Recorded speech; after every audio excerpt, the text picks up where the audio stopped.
I finally got a chance to finish The Last of Us this weekend, and I am so sad I didn't do it sooner because this show is fantastic. First disclaimer, I had a hard time finding anything negative. Normally when I'm doing reviews, I like try a little positive, a little negative, so I don't want to feel like I'm slobbering all over or crapping all over something.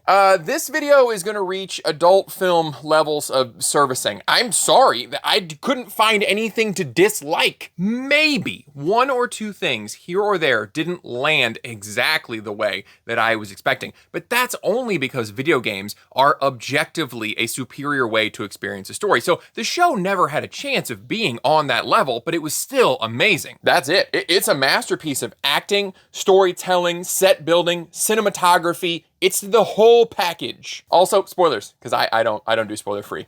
I'm gonna try to do this by categories that I have listed here instead of episode by episode. It's a lot, so I will timestamp these in the description. So let's break down this masterpiece. I wanna start with a special mention of the sets and scenery. The detail that was put into these sets is incredible. There was clearly a heavy emphasis on practical effects here, and I really wish more studios would rediscover this lost art. One fear that I had, having played the game, is that we were gonna lose the exploration of this post-apocalyptic world when you get to kind of walk through it as the player. Not only did they take the extra steps to create a world that looked like it had been bombed and abandoned 20 years ago, the cinematography and pacing really emphasized it. We got wide pans, we got close-ups, we got a slow, steady camera that really allowed us to soak in this world. I've mentioned before, TikTok is fucking up writing, but it's also screwing up cinematography. So many shows and movies think that we need to be smash cutting back and forth. The camera has to be moving and shaking, otherwise we're gonna get bored. Sometimes they try too hard to make things exciting and it actually removes any feeling that we have.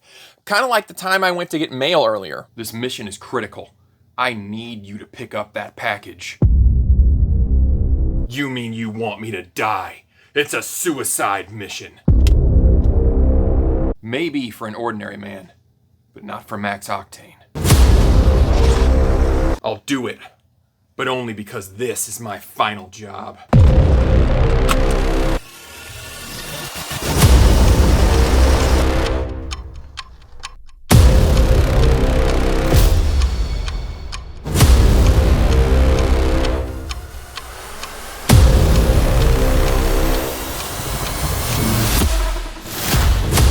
It doesn't have to be like that. Just let the scene breathe. Whenever they did like big citywide shots, the CGI was flawless. It did not look like two people standing in an auditorium projected onto a green screen image of a city. That first shot when they go out and you get to see the open city after they escape the QZ, that was amazing. HBO really proved their name out with this one. Care and expense were clearly taken to make sure that this world felt right. That attention to detail carried over to episode length as well. I am so happy they used the time they needed for each episode. Some of the episodes were over an hour, some were just 45 minutes. The show took as long as it needed, but didn't hang around longer than was necessary. We'll get to more of that in the pacing section. The episode order also complemented the story perfectly. We've got 2 out of 9 episodes that don't really fit into the Joel and Ellie chronological story, so they kind of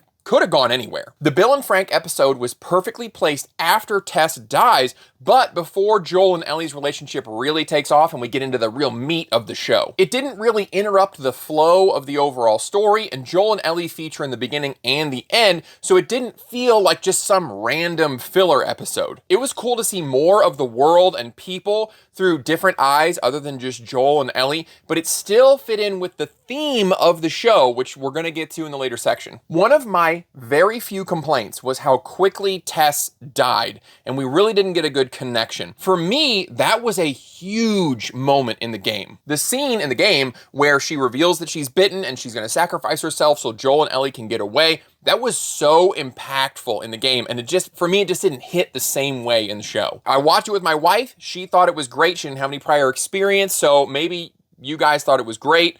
I was expecting a really big moment, and it It was an okay moment. I think it's because we just didn't get a lot of screen time with Joel and Tess. We didn't really get a chance to build that relationship to make that moment mean anything. And they were focused more on building the roots of the relationship between Joel and Ellie. Obviously, that's the centerpiece of the show. Now, later on, we do see that relationship and we see how important it was to Joel whenever he does talk about, or pointedly doesn't talk about, Tess.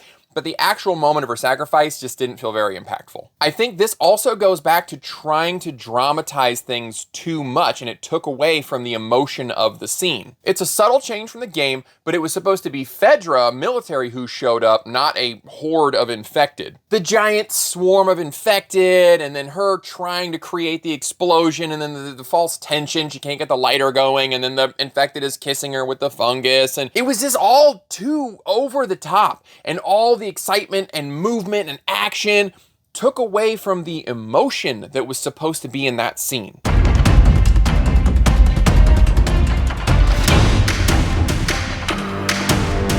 Max Octane is a real hero, and you can be one too by dramatically smashing the like and subscribe buttons. The Left Behind episode was also perfectly placed, and it really complemented the situation that Ellie was facing with a seemingly dying Joel. It gave us a really good motivation for why she would fight so hard to keep him alive beyond, obviously, her own survival. The overall story and like where each episode starts and stops, it was all very well structured so that we had enough information at all times to understand character decisions and what's going on in the world, but we didn't have to stop for these massive exposition info dumps. Now it's time to love on Pedro. Mr. Pascal played Joel perfectly. My wife wants to know why he doesn't read audiobooks on the side. She would like him to read Persuasion while she goes to sleep. I know some people are getting tired of seeing him everywhere lately, but I mean, you gotta hand it to him. He's excellent. Body language, tone, facial expression.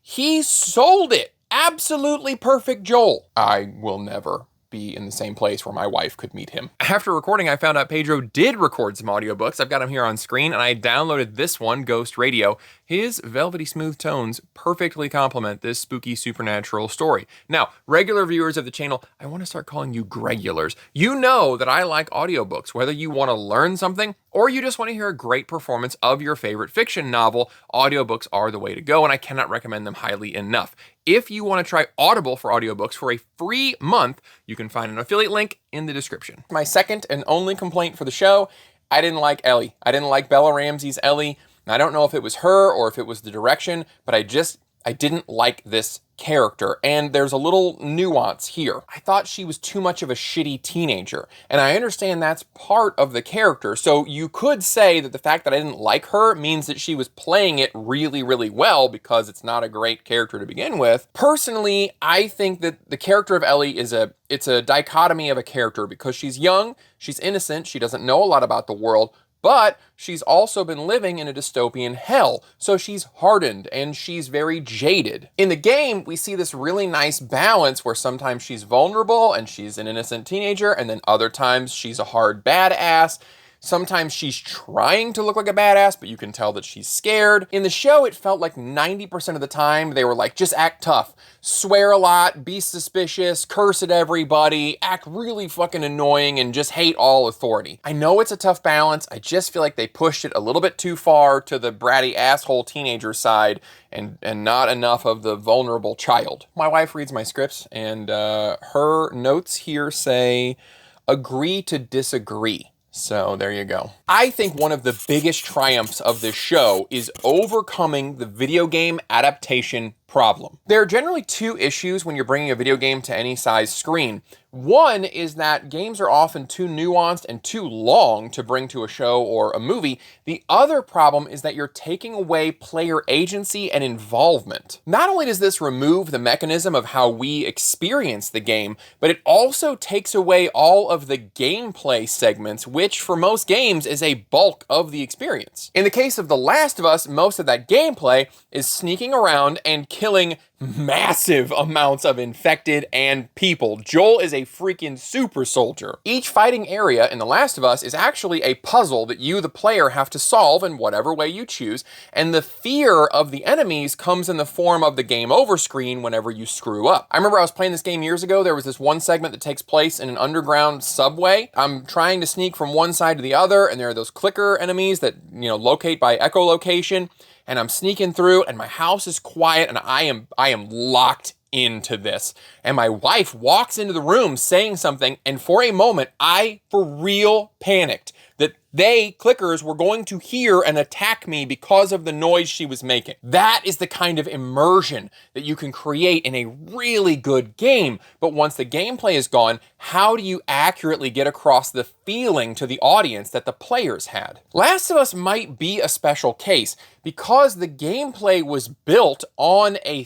theme, and that theme was translated perfectly to screen. Another issue with games, like I said, is that you, the player, are a super soldier. Building a large amount of interesting gameplay requires a lot of fighting arenas. It requires a lot of that gameplay, and that requires a lot of enemies for you to defeat. It works in a game, but in the show, it would have looked crazy for 50-something-year-old Joel to be murdering his way across the country like we did in the game. Joel definitely does his share of killing in the show, but they do a great job of making each one seem real and gritty and impactful. It was only in the last episode that we saw gameplay Joel. He went Super Saiyan and slaughtered 36 Firefly soldiers. It's so gamey. He's killing everybody. He's not getting hit. He's grabbing guns off of corpses. He's mowing through so many guys to get to Ellie.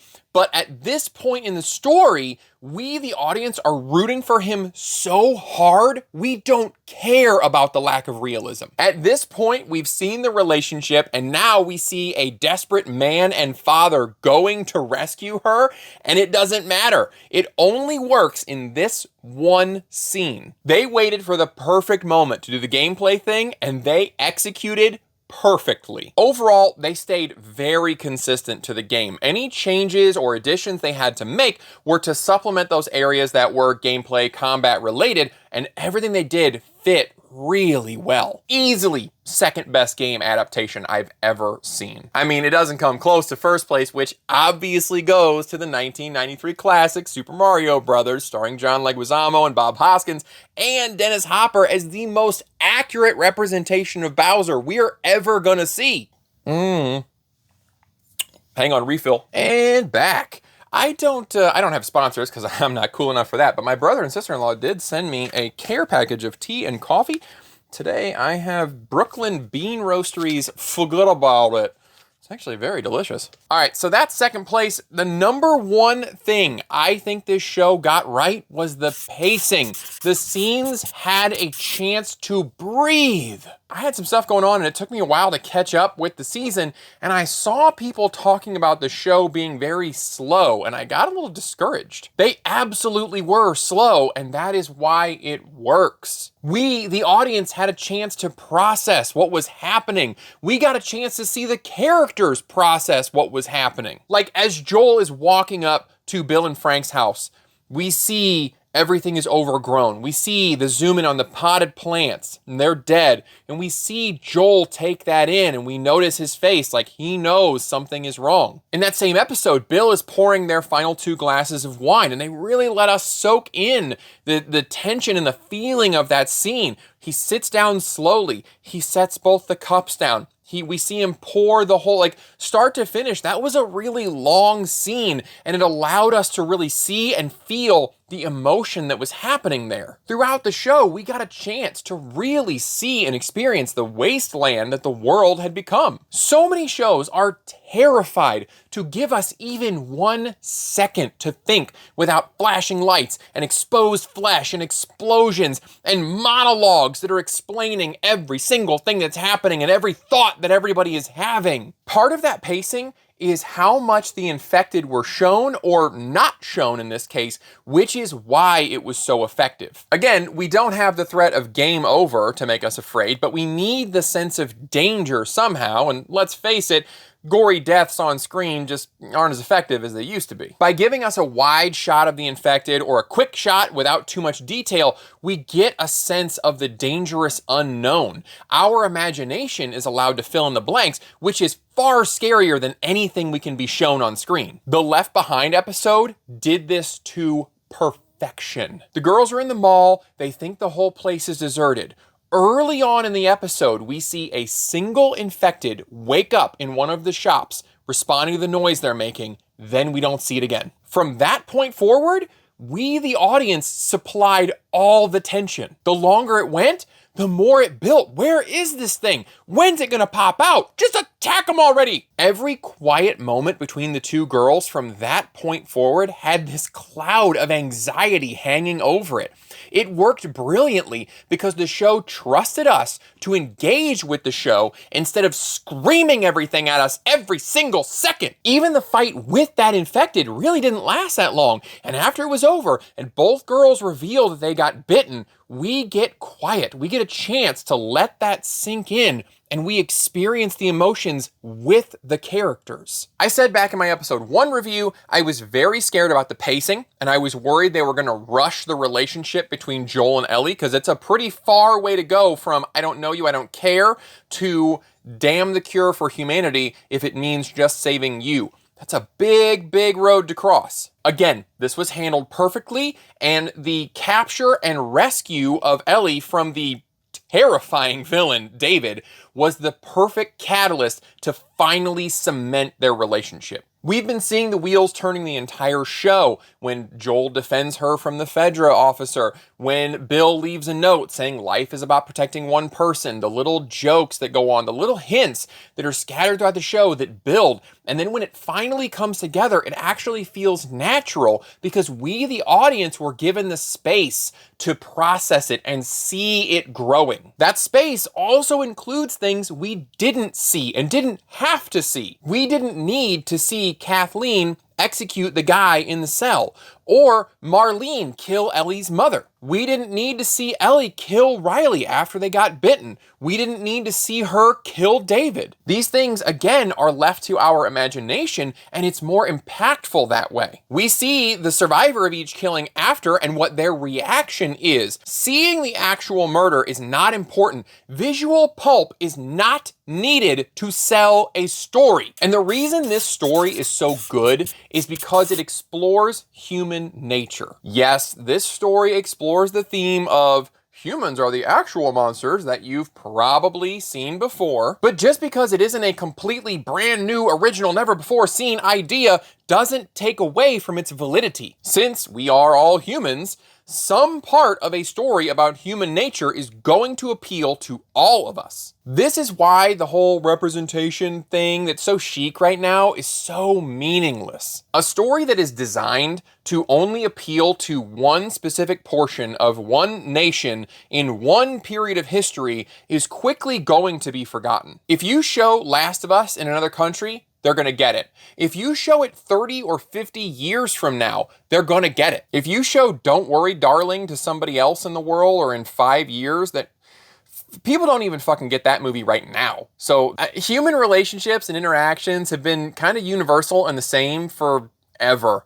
It's why Shakespeare is still popular. Now, just to be clear, anything based on a trend is not necessarily bad. You can tell a trendy story well. It simply is never going to reach the level of storytelling that you see in something like The Last of Us. The show explores human nature in crisis. That's pretty universal. Some people turn into heartless raiders. Some people just follow orders and they're guards blindly just moving through their day and then chemically trying to erase it all at night. Some people prey on the vulnerable, like David. Some people try to find just that one person to protect and make it worth it, like Bill and Frank or Joel. Some people think that total control is the solution, like Fedra. Some people think that control is the problem, like the Fireflies. And each of those ideologies has their own flaws. Some people try to rise up and lead for the good of others, like we see in the colony with Tommy in Wyoming, or the resistance leader in Kansas City who was killed before that episode started. The story follows this theme, and it gives us examples to explore, usually with enough gray area so we can see all the sides of each person's situation. We see Henry turn in the resistance leader, effectively killing him,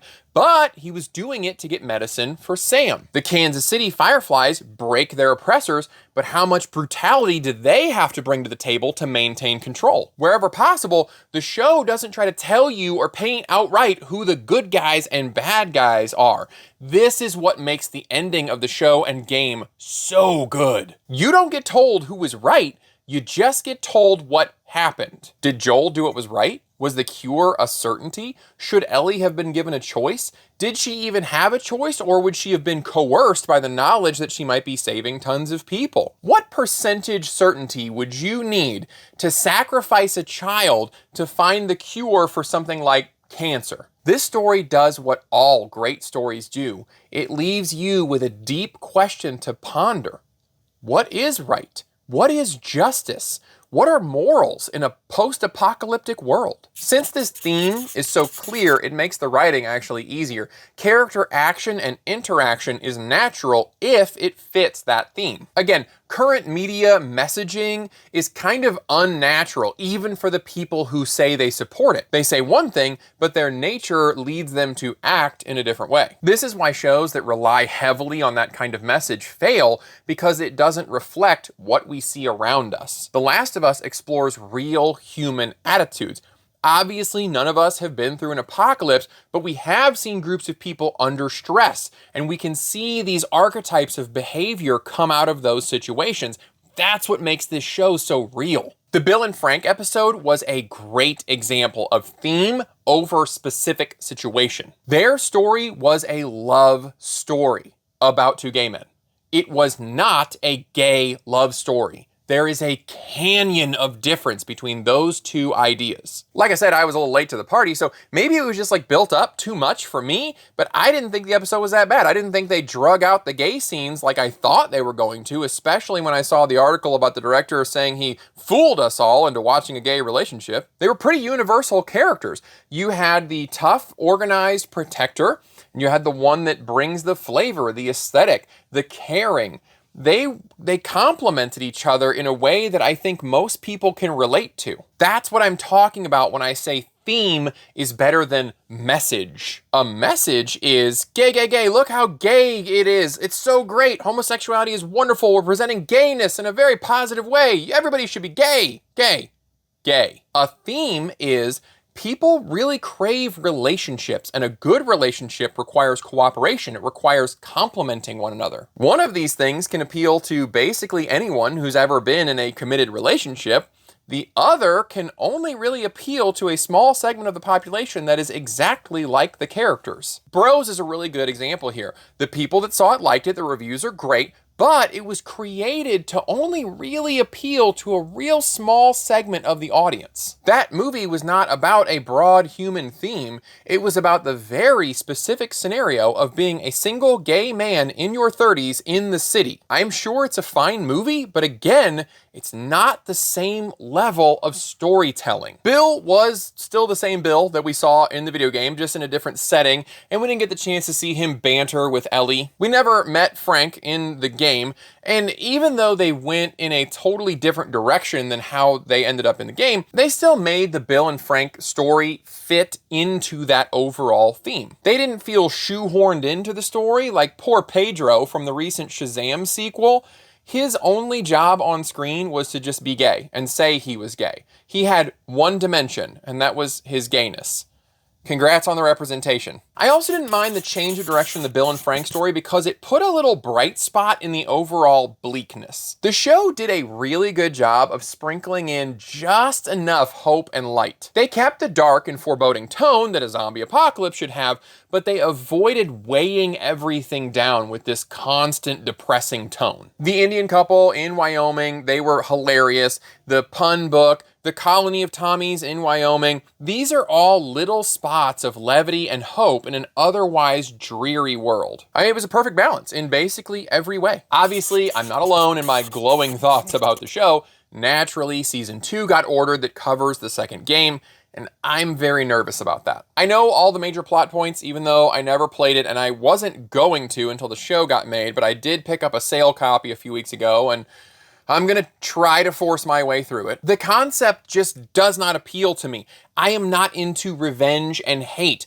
I think that those by themselves make for very boring stories. And my understanding from the reviews and from Neil Druckmann himself is that the tone of the second game is hate. That is the theme. He said the first game, the theme was love. The second game, the theme is hate.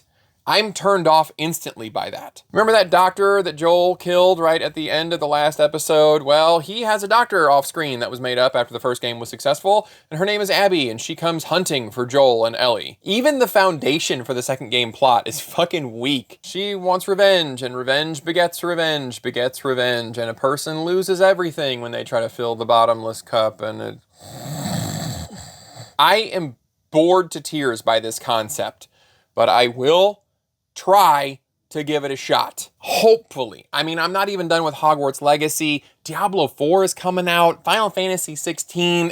I got a pretty busy schedule. If you like this show, I strongly recommend you try playing this game or just watch somebody else play through it. It's just like watching a movie based on a book. If you like it, the book is going to be 10 times better. The same thing applies here. Thank you for sticking with me through this longest video yet. And now it is time for you to give me your thoughts because I am very interested to see what you think about this show. I appreciate you watching, and I'll see you next time.